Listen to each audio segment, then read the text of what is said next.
Hi, and welcome to yet another expat, yet another episode. This is episode number 6. How are you doing? How are you? I hope you're doing amazing. I hope you're doing the best, that you're having the time of your lives. But in the case that you're not, I feel you.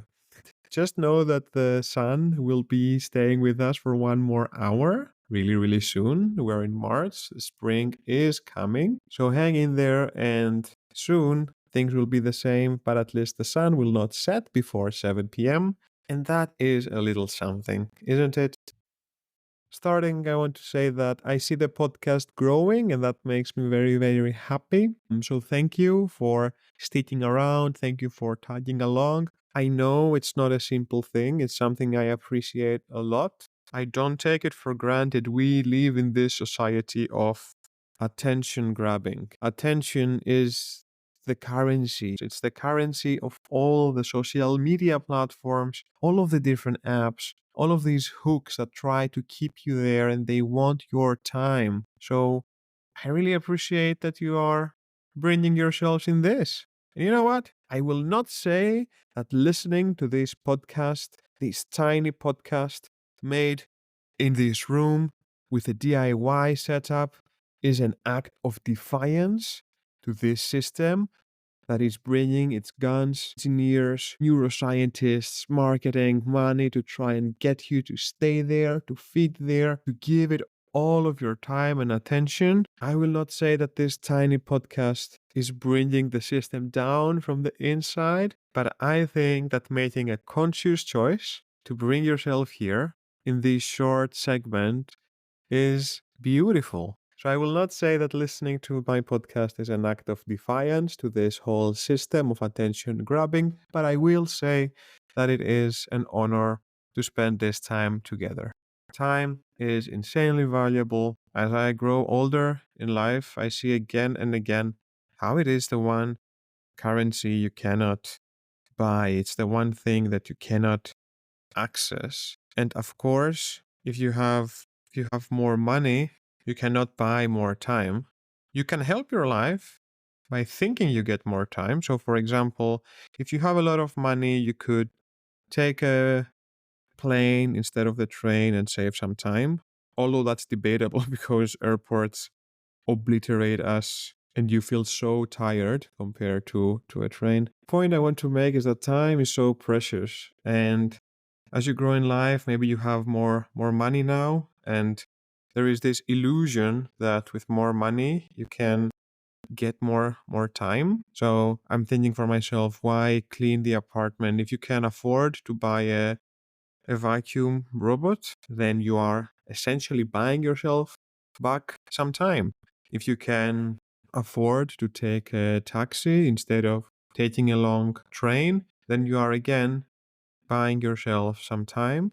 But this feels like some sort of illusion, because how is it possible that we live in a time where everything is in our fingertips? We have our phones that can do a million things that was impossible, unthinkable to do in the past. We can be so much faster and so much more efficient, and still it feels that we have less time than ever. So I'm not sure how time works, but I find it being the most important thing. This is why in the previous episode I was telling you how normalized I think it should be that you can choose not to go to a party and just say, hey, I think I need some time for myself. And that would be the most respected thing in the world instead of raising questions. I think this thing with the attention span decreasing and our time being harvested so violently, and these algorithms that are running behind the systems on social media and apps, they have no ethical rules. This is a discussion happening in the fields of programming and engineering about having ethical algorithms, and that would mean that there are some rules on how much you can play with people's brains and how much you can use neuroscience and behavioral science in your advantage when you are building these algorithms and these systems. And how fair is it to put almost unlimited resources to try and make the poor souls, the people, just give in. How fair is this choice? How much choice do you give if you create a system that is addictive in a very specific, tailored, engineered way? And I think this will change. I think that the way we're using social media and devices and the way that we are giving ourselves in from a time perspective, from a data perspective, from a privacy perspective, I think this will change. It feels like our generation that had the internet blow up in our faces and the social media take over, not knowing what moderation looks like, not knowing what the rules are of this new game. It's exactly like when alcohol happened first. It took some time and some science to understand exactly how bad it can be, how addictive it can be, what types of behavior it can drive if you don't moderate it. It's the same thing that happened with cigarettes when they came out.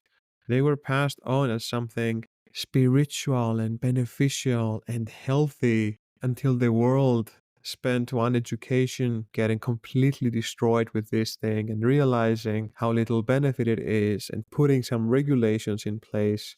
I believe that we are the burned generation with social media. We're the generation that had absolutely no idea when this thing exploded. The systems and societies were too slow to legislate, to understand the implications. We've seen what has happened if you weaponize social media with what happened with the elections, what happened with Brexit. So I do feel that we are the bird generation that it just blew up in our faces. We're done. We are addicted. The damage has happened. And it will take a long time until the powers that be will put enough time and effort to fix this problem, to understand the true scale of danger it puts us in, and how harmful it is to have corporations run wild in how they use technology.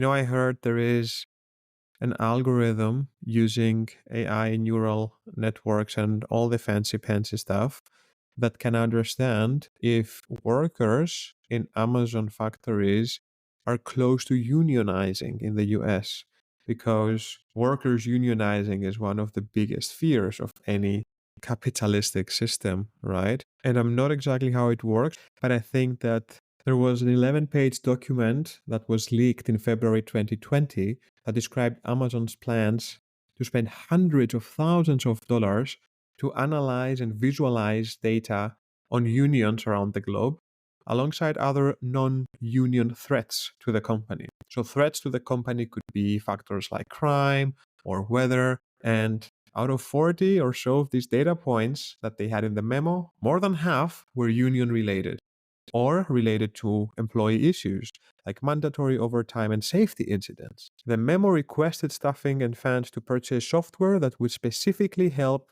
consolidate and visualize map data from 3 different Amazon groups, led by Employee Relations, Amazon's Global Intelligence Unit, and the Global Intelligence Program. This new technology would also be used to create a union relationship map. So this is how companies are dedicating significant time and resources and algorithms and computational power to work against the prosperity of their people for profit. But I don't know what the solution might be here. Maybe a society where the machines are doing everything for us. Bill Gates is giving everyone a universal basic income so we can also spend and keep the economy going and spend our time thinking, creating, imagining. By the way, something that a lot of people don't know is that when we look in ancient Greece, and especially during the time of the golden century of creating a lot of the city's architecture, there was so much going on in philosophy, in mathematics, in art. People were able to think and wonder and discuss and bring theories. And that's what's one thing that is not very known, that everyone had slaves at the time. Everyone, I think at the time, Athens had 60 to 80K slaves. Every household had 3 or 4 servants. and they were working everything around. They were working the mines, mining gold and silver and marbles and I don't know what else. But it's interesting to think that, of course, it's very sad at the same time. I do have to say that I read that the servants were enjoying a lot of freedoms compared to other slave systems at the time, or the Roman one that followed with the Roman Empire. But it's interesting to think that the luxury of time does not seem to come easy. But this was supposed to be an intro, and now we are talking about the utopic future where machines are doing the work and we get to create. This seems very far away from reality because at the moment it seems that the machines are doing the creative work, whether that is Dali creating crazy visuals and Mid Journey creating any sort of illustration, and now Sora, the new AI from OpenAI that creates video. So it looks like instead of having the machines do all the boring work for us, all the mundane, repetitive, annoying tasks we need to do, we are giving the machines the power to be creative. And instead of all of us being poets, we have ChatGPT writing the worst poems of all time. So just a reminder to the bright minds of this world, can you please focus on making the machines do all the boring stuff? Like chopping all the carrots in the kitchen, doing the laundry, cleaning the apartments, cleaning the streets, building the roads, contacting companies to try and get a refund for something we bought instead of taking our dream jobs. Thank you very much. Let's get started.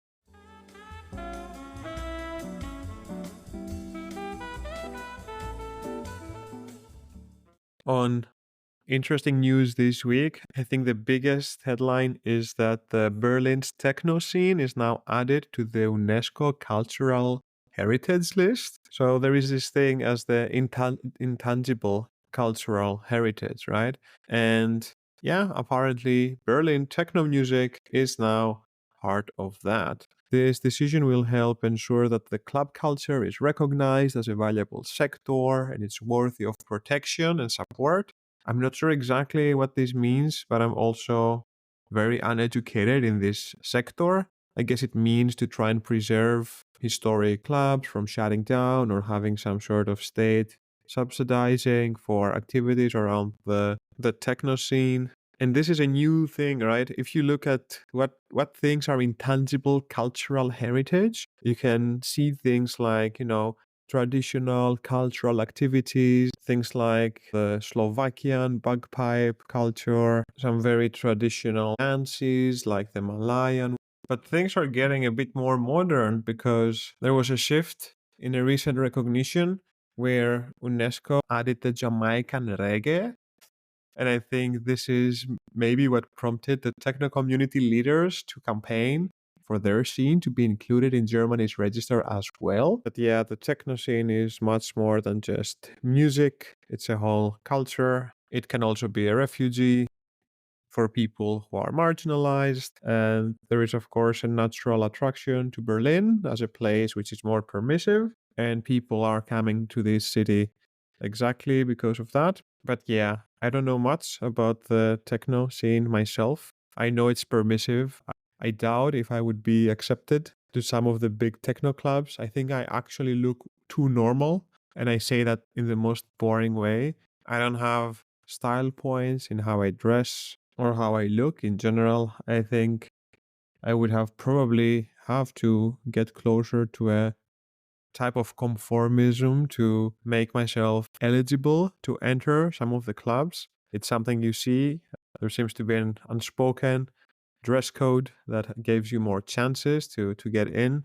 But I don't know these things. One thing I know is that Berlin's techno scene is now part of the UNESCO list of intangible cultural heritage. And you know what? Berlin's techno scene is not alone in that list of intangible cultural heritage because something from Germany is also there waiting to sit side by side with the techno scene, and that is the traditional Bavaria dances. Now, I don't know if this is something that you have seen before, I don't know if this is something you have heard before. The keyword to look for would be Ländler und Schuhplattler music. And the only way I can describe it is men dressed like leprechauns with high socks, dancing around in circles, wearing leather shorts, and they're dancing while they're facing each other with the wildest smiles in their face. Very, very similar to having taken some sort of ecstasy in another type of techno scene. And the music, which sounds like medieval violins playing at the king's yard, is accompanied by the sound of them slapping themselves. So imagine this violin playing courtyard type of medieval music, and then a bunch of grown men jumping around in circles while slapping their short leather shorts with their hands ecstatically while smiling at each other and stomping around. Now, this is something made out of dreams. And I'm Greek. We have a lot of traditional dances, some of which I'm not proud of. We do slap our shoe every now and then as we dance, but let me tell you, in the Ländler und Schuhplattler, there is so much slapping going around that slapping is part of the music. I try to find recorded songs to play to you, but the fact is that the people dancing are also part of producing this music with their stomping and clicking and self slapping. So it has been impossible. Here is a small segment.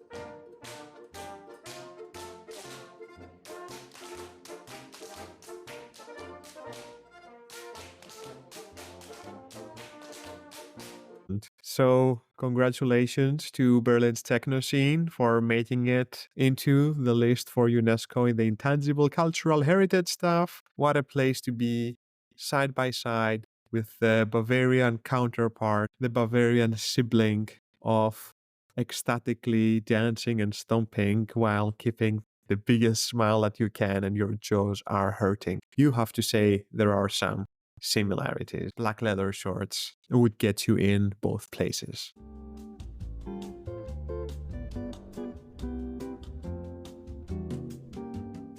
Now, looking a little bit at the rest of the world, which of course is going so well, as you probably know and feel, Vladimir Putin won the elections against himself, I guess, getting 88% of the vote. So, guess what? He is one more time the president in the presidency of Russia. I don't think that anyone would dare to run against him, not even the ones he wants to ask to run against him, just so he can pretend there was some sort of a race. They're probably like, I don't even want to take that chance.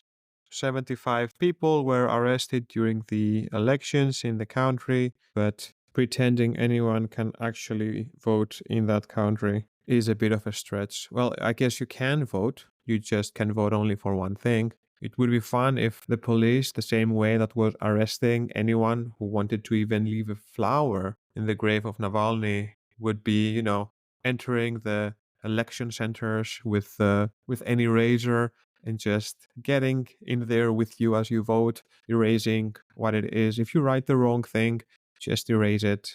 If it's the good thing, then it can go. Why even bother having elections at this point? But yes, the elections happened. Congratulations to Putin for winning against the absence of the slightest form of opposition. He could just get a camera, look at it, draw in a piece of paper a building, and say, this is the official election center of Russia. Let's see what's happening inside. Then he opens that piece of paper. Inside there is a post-it.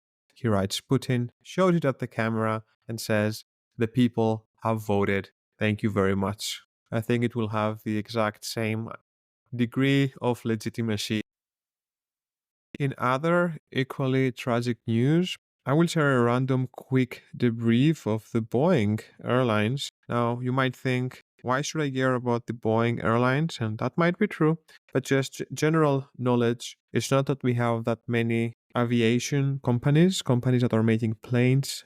We have two big ones, by we, I mean the planet. And one is Boeing, that has made the famous Boeing 737 and all of these things back in the day, and Airbus. Simplifying it, let's think that Airbus is the European one and Boeing is the US one. Now, Boeing has been going on the downfall, standards and safety and inspections, but also the degree of corruption that allows the company to operate without having repercussions for cutting short in processes and procedures that should be raising the standard of safety. There's a whole story about how the regulators and the inspectors that should be inspecting them are not even informed on what they should be inspecting. How, for some reason, without conflict of interest, there is a company that is there to inspect Boeing, but it is run by Boeing itself. How the regulatory system in the US is way too favorable for them. They are spending more than 350 million a year in lobbying, and for us Europeans, lobbying is the legal way to bribe in the US. So all of this slowly comes crumbling down. There was the 787 MAX problems a few years ago where the plane would nosedive out of nowhere because of a software they had upgraded without training the pilots because it was too expensive. Let's just say that a series of really, really bad decisions and poor handling and disregard on safety and standards has put Boeing in a very undesirable place. There was also a video with an emergency door that got detached as a plane was taking off in Atlanta. And now, if flight booking companies have filters where you can select the types of airplanes that you want to travel with, exactly because some of these airplanes from Boeing are actually not so safe. Now there is a lot being made trying to take Boeing on the stand, but the news I want to bring, because this was context so far, is that one of the main whistleblowers around Boeing's fuck ups on safety was found dead one day before testifying in one of the hearings against Boeing. Boeing made $10.5 billion in the last quarter of 2023. One of the biggest clients that Boeing has is the government of the US. 37% of their income comes from the government because of military stuff. So the guy that was found dead was working for Boeing for more than 20 years and he had sued the company for defamation because he was speaking since 2017 about the practices that are going wrong around making the aircrafts. Now, just in the last 2 weeks, problems in Boeing planes have happened, from engines catching fire, smoke coming in the cabin, their tires are falling as they are flying. March has been really, really bad. So if you're flying, I don't want to stress you, and I hope you're not listening this while you're flying. Flying with the plane is still, despite all of this, it's still the safest form of transportation. And now this ex-employee is found dead in a mysterious way just before testifying. So what is my advice? Well, this is not financial advice, but if you're looking in investing, you can just buy some of the Airbus stock. It's the rival company. It's a much safer choice at the moment. You can already see how the stock from Boeing has taken a nosedive, just like the 737 MAX. One more random thought that I have was around sprouts. Do you know sprouts? These small green things you can put in your bread and in your salad. Well, my girlfriend has bought a case where you can put the seeds and you can grow your own sprouts instead of buying them at the supermarket. You just put the seeds and you water it once or twice a day, and in a few days you have nice fresh green sprouts that you can use in your salad or bread. And I wasn't really good at doing my part of putting water there. Now I'm becoming more consistent, and I noticed as I was taking the last sprouts from this device that it felt so bad. These tiny sprouts were so innocent. They are bread, not bread. They are bread, bread. They are grown and tricked that there will be soil. It's just this tiny life form, this small seed, and it starts getting some water and some sun. And it's just waking up in that little plastic surface, and it's thinking, oh, I'll get to be a plant. And they gently open their eyes to the sun, but their roots never reach the soil, and they're harvested as they gently open their arms towards the sun. It's such a scam. They live only for 2 or 3 days. These nice plants, nice little baby plant sprouts that we just use and eat, and they're so good for our health, so good for our gut, for our nutrition. They're full of fiber. There's zero pesticide. It's just they only run with water for a few days and then there it goes. And I seriously feel that replacing these seeds and growing them and eating the sprouts, it feels like I'm running a scam factory. That I'm scamming these poor seeds, thinking that they will have a future. And the moment they start like popping their little hands and legs, I'm just going there and taking them all. And I felt bad because you know what? Plants are actually life forms as well. I looked that up, by the way, before just saying it. Plants are life forms. They're not animals, but they are, in a way, life. And, they react to their environment. They seek to find water. They lean towards the sun. So I don't know how you live with yourselves, vegan people. If you saw those cutie pie little beanie seeds just sprouting and then just rip them off for your own pleasure, I was thinking that at least the chicken factory has some more morals.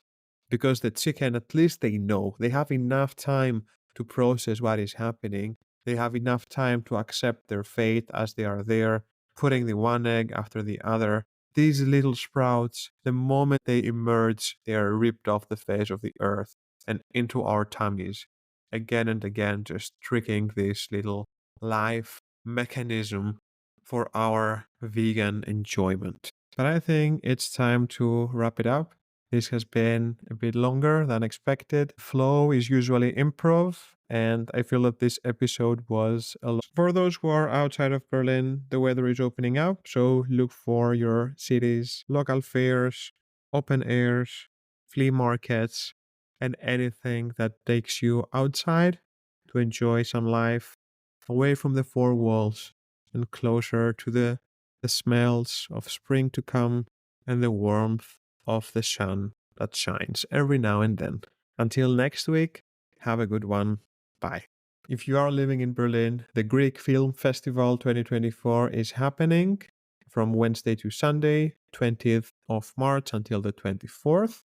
There will be a selection of 35 to 40 fiction films, documentaries, and shorts, many of them making their debut in Germany or internationally. Check the website of the Babylon venue for more information. I doubt there will be tickets left, but if there are, go get them. One more thing happening is the Neukölln Art Prize 2024. Neukölln hosts numerous studios and art spaces and stands. It's a vibrant hub within the contemporary art space. So, the Department of Culture acknowledges this by hosting the annual Neukölln Art Prize. Over 130 local artists have applied this year, and a jury of 5 experts has nominated 7 for the 6,000 euro prize. The gallery im Salbau will showcase the nominees' works, offering a genuine look into the diverse artistic production happening daily in Neukölln.